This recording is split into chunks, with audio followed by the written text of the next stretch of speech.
하나님 말씀은 로마서 8장 11절부터 12절 말씀입니다. 예수를 죽은 자 가운데서 살리신 이의 영이 너희 안에 거하시면 그리스도 예수를 죽은 자 가운데서 살리신 이가 너희 안에 거하시는 그의 영으로 말미암아 너희 죽을 몸도 살리시리라. 그러므로 형제들아 우리가 빚진 자로 돼 육신에게 져서 육신대로 살 것이 아니니라. 우리의 인생은요, 불확실로 가득합니다. 모든 게 불확실합니다. 코로나 팬데믹 이후 더욱더 불안합니다. 언제 경제가 흔들릴지 모릅니다. 한동안 잠잠했던 기름값이 순식간에 치솟았습니다. 언제 또 그 기름값이 더 오를지도 모릅니다. 고용시장이 불안합니다. 항상 일손이 부족한 불안한 상황에서 지금 운영하는 비즈니스가 언제 문 닫게 될지도 모릅니다. 물가가 오르고 원자재 값이 오릅니다. 그저 한숨만 나올 뿐입니다. 호주머니 사정도 결코 좋지만은 않습니다. 비단 경제만 그럴까요? 교회도 마찬가지 아닐까요? 이제는 사람들이 조직교회에 몸담고 있지 않아도 얼마든지 영적 생활을 누릴 수 있다고 믿습니다. 조금만 주위를 둘러보면 각종 예배 자료 영상들이 쏟아져 나오고 스크린 앞에 앉아만 있어도 충분히 예배를 드릴 수 있는 시대가 되었기 때문입니다. 이러한 온라인 자료들을 통해 자신이 추구하고자 하는 영적인 필요를 얼마든지 채울 수 있다고 믿습니다. 그래서 조직교회에 들어가 더 이상 수고하며 신앙생활하지 않아도 되는 시대가 되었습니다. 이렇게 교회도 불안을 느끼는 시대가 열렸습니다. 우리가 사는 지금 이 시대는 불안과 불확실로 가득 차 있습니다. 언제나 어디서나 나를 무너뜨릴 수 있는 환경들이 우리들을 노려보고 있는 것입니다. 이러한 불안과 불확실 속에 살아가는 우리는 어떻습니까? 어떤 마음으로 지금의 상황을 이겨보려고 할까요? 분명한 것은 지금보다 더 수고하며 애쓰며 살려고 몸부림칠 것입니다. 더욱더 정신을 차리고 허리띠를 졸라매고 싶습니다. 비록 힘든 상황이지만 꼭 이겨내고 싶습니다. 왜냐하면 무너지고 싶지 않기 때문입니다. 넘어지지 않으려고 배나 수고하며 이 불안을 이겨보는 것입니다. 이 불확실함 속에 확실한 것은 무엇일까 고민하며 나의 안녕과 평안을 위해서 고분고투하는 것입니다. 결국 살기 위해서 발버둥 치는 것이죠. 우리가 다 경험하다시피 산다는 것은 참 쉬운 일은 아닙니다. 얼마나 수고하며 애써야 하는지 그 눈물과 노력은 정말 한이 없습니다. 이렇게 끝없는 수고와 노력으로 자신을 지켜내고 가정을 지켜내는 것입니다. 하지만 우리가 한없이 노력과 수고를 쏟아부어 자기 자신을 지켜내려고 하지만 결코 지켜낼 수 없는 것이 있습니다. 그것은 바로 죽음입니다. 인간이 제 아무리 눈물겨운 수고를 다 쏟는다고 해도 결코 죽음으로부터는 자신을 지켜낼 수 없는 것입니다. 그렇게 살려고 발버둥 쳤는데 그래서 그 넘실거리는 불확실한 인생에서 가장 확실한 일이 죽음이라는 게 참 믿겨지지가 않습니다. 이런 게 참 아이러니합니다. 그 넘실거리는 불안과 불확실의 파도를 견뎌 여기까지 왔는데 결국은 죽게 되는 것입니다. 불확실하니까, 불안하니까, 그래서 더욱더 확실한 것을 붙잡으며 살기 위해서 우리의 일생을 다 바쳤는데, 아이러니하게도 우리 인생에서 가장 확실한 일이 죽음이라는 게 믿어지지가 않습니다. 제발 죽음만큼은 피하고 싶어서 그렇게 발버둥 치며 한평생을 보냈는데, 내가 만나야 할 그 최후가 결국 죽음이라는 게 절망적입니다. 전도서는 우리 인생을 이렇게 말하고 있습니다. 전도서 3장 19절입니다. 인생이 당하는 일을 짐승도 당하나니 그들이 당하는 일이 일반이라. 다 동일한 호흡이 있어서 짐승이 죽음같이 사람도 죽으니 사람이 짐승보다 뛰어남이 없음은 모든 것이 헛됨이로다. 이게 바로 우리의 인생 아닐까요? 죽음이라는 카테고리로 우리 인생을 평가했을 때 짐승과 다를 게 없다라는 것입니다. 왜냐하면 호흡이 있는 모든 생물은 죽음이라는 사건 앞에서 달리 할 말이 없기 때문입니다. 어느 누구도 단 한 사람도 죽음을 피해가지는 못했습니다.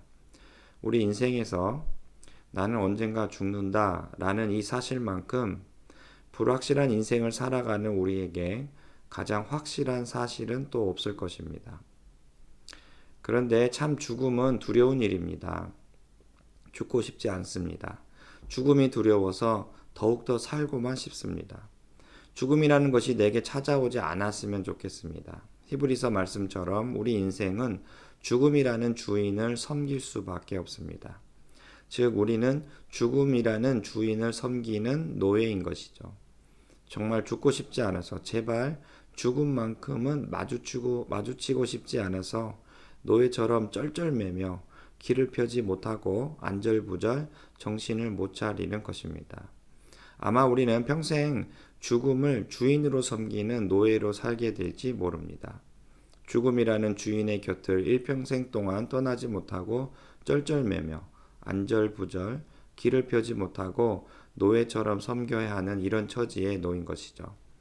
왜냐하면 죽음을 이긴 인생은 없기 때문입니다. 인류 역사상 단 한 사람도 죽음이라는 주인의 곁을 떠나서 자유를 찾았다라는 이야기를 들어본 적이 없기 때문입니다. 그러나 여기 놀라운 소식, 그 뉴스가 있습니다. 그 소식은 더 이상 죽음이라는 주인이 우리에게 주인 노릇하지 못하고 우리가 완전히 자유스러워질 수 있다라는 소식입니다. 즉 죽음을 두려워할 이유가 없다는 것이죠. 아니 이게 무슨 말도 안 되는 황당한 뉴스입니까? 이거 정말 사실입니까?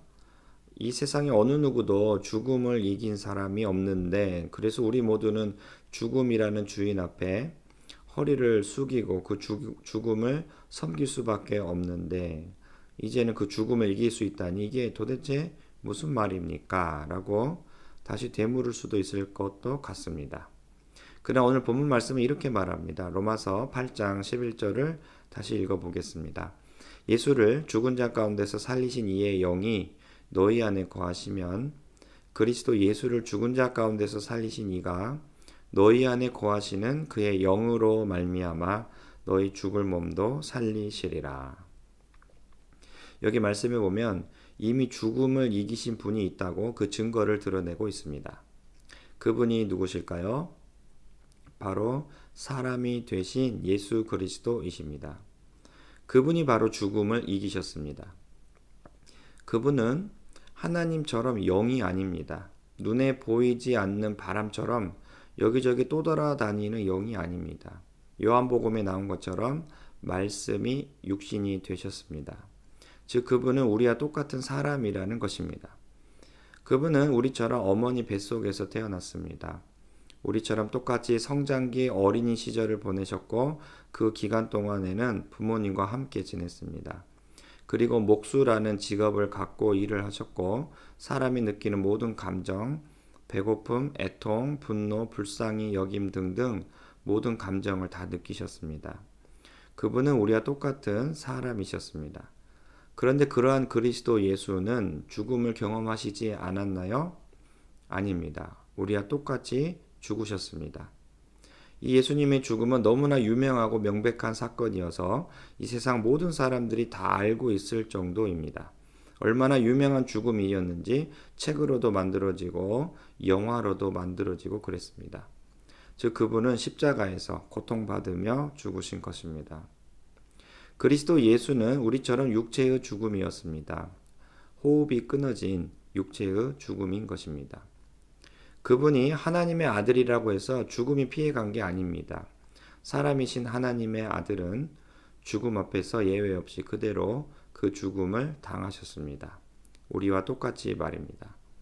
그리고 우리처럼 장례식도 치루었습니다. 사람이 죽으면 장례식을 하는 것처럼 예수님도 장례식을 치르고 무덤에 장사되었습니다.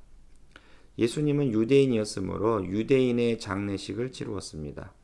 죽은 그 예수님의 시체에 향유를 붓고 세마포로 감싸서 돌무덤에 그 시신을 넣어둔 것입니다. 그렇게 해서 장례식까지 다 치루었습니다. 전혀 우리와 다를 게 없습니다. 전혀 특별한 게 없습니다. 그런데 여기서부터 반전이 있습니다. 모든 인간은 죽음을 이기지 못하고 그대로 끝나버렸습니다. 그러나 예수님은 죽음을 이기셨습니다. 죽음에서 일어나셨습니다. 아니, 이게 어떻게 가능할까요? 죽은 사람이 어떻게 다시 살아날 수가 있습니까? 그래서 오늘 말씀에 뭐라고 말합니까? 그리스도 예수를 죽은 자 가운데 살리신 분은 바로 하나님이라고 말씀합니다. 곧 영이신 하나님, 성령님이 그를 살리신 것입니다. 예수님은 하나님의 영이신 성령님으로 죽음을 이기시고 다시 살아나신 분이십니다. 베드로전서 3장 18절 말씀입니다. 그리스도께서도 단번에 죄를 위하여 죽으사 의인으로서 불의한 자를 대신하셨으니 이는 우리를 하나님 앞으로 인도하려 하심이라. 육체로는 죽임을 당하시고 영으로는 살리심을 받으셨으니. 여기 말씀에 보면 그리스도 예수는 우리 죄를 위하여 십자가의 죽임을 당하셨습니다. 곧 육체의 죽음입니다. 사람이 죽는 것과 똑같은 것입니다. 죽음이 단단히 그를 붙잡고 있습니다. 다시 살아나지 못하게 죽음이 압도적으로 승리합니다. 그러나 잠자는 자들의 첫 열매가 되시는 예수님은 어떻습니까? 3일 후에 그 죽음을 이기십니다. 어떻게 이기십니까? 바로 예수님 안에 충만했던 하나님의 영, 성령님이 그를 다시 살리신 것입니다. 그래서 육체로는 죽임을 당하셨지만 그 죽임이 죽음으로 끝나지 못하고 다시 살아나신 이유는 예수님 안에 충만했던 하나님의 영, 즉 성령님으로 다시 살아나신 것입니다. 여러분, 왜 예수님이 잠자는 자들의 첫 열매가 되실까요? 바로 죽음을 이기신 예수님을 보면 장차 우리가 당할 일을 이해할 수 있기 때문입니다. 예수님이 당하신 일이 분명히 우리에게도 동일하게 일어나기 때문입니다. 그래서 예수님은 우리의 모델이시여 샘플이 되십니다. 육체로는 죽임을 당하셨지만 그 죽음을 이기시고 다시 살아나신 예수님의 부활은 분명히 우리에게도 동일하게 일어날 것입니다. 왜 그렇습니까? 예수님께 충만히 부어졌던 그 하나님의 영, 즉 성령님은 우리 안에 거하시는 성령님과 동일한 분이시기 때문입니다. 성령님이 우리 안에 거하시고 우리 영과 하나가 되었습니다.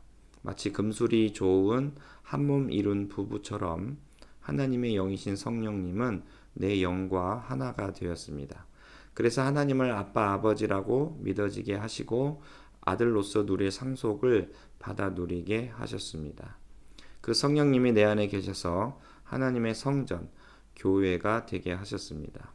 이런 교회된 우리는 비록 피할 수 없이 육체의 죽음을 당하겠지만 분명한 것은 예수님의 부활이 나의 부활이 될 거라는 점입니다. 왜 그런가요? 바로 내 속에 거하시는 영원하신 하나님의 영, 즉 성령님 때문입니다. 분명히 내 안에 거하시는 성령님은 죽음 이후 나를 다시 살리실 것입니다. 잠자는 자들의 첫 열매가 되신 예수님의 부활처럼 내 안에 사시는 성령님은 다시 나를 살리실 것입니다. 그래서 오늘 말씀에 뭐라고 말합니까? 너희 안에 거하시는 그의 영으로 말미암아 너희 죽을 몸도 살리시리라. 거듭난 영혼에 들어와 사시는 성령님으로 말미암아 비록 나는 죽음을 경험하겠지만 반드시 살아나게 될 거라는 말씀입니다. 그래서 죽음 앞에 빚진 자처럼 살 이유가 없습니다. 죽게 될 육신 앞에 쩔쩔맬 이유가 없습니다.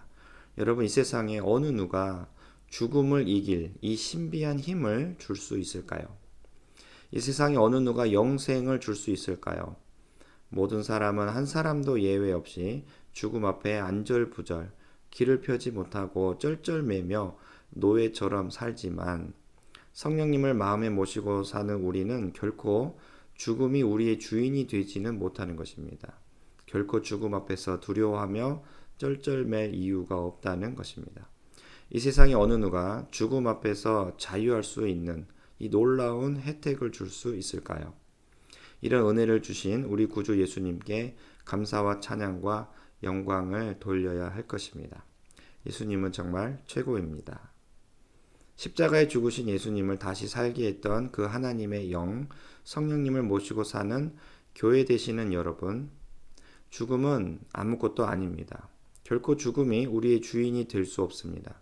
그 앞에서 두려움에 사로잡혀 쩔쩔매며 허리를 굽실굽실 거릴 이유가 없습니다. 왜냐하면 우리 안에 거하시는 하나님의 영, 성령님은 우리를 다시 살게 하실 것이기 때문입니다. 이미 우리에게는 부정할 수 없는 증거가 있습니다. 바로 잠자는 자들의 첫 열매가 되신 예수 그리스도입니다. 성령님으로 충만하셨던 예수님께서 죽음을 이기셨다는 역사적인 증거가 있는데 눈으로 보고도 믿지 못하겠습니까? 믿어지지 않는 그런 일은 있을 수 없는 것입니다. 이미 죽음을 이기신 예수님을 보면서 확신 가운데 평안을 누리십시오. 나도 곧 예수님처럼 될 거라는 믿음으로 안개와 같은 이 짧은 인생길을 걸으십시오.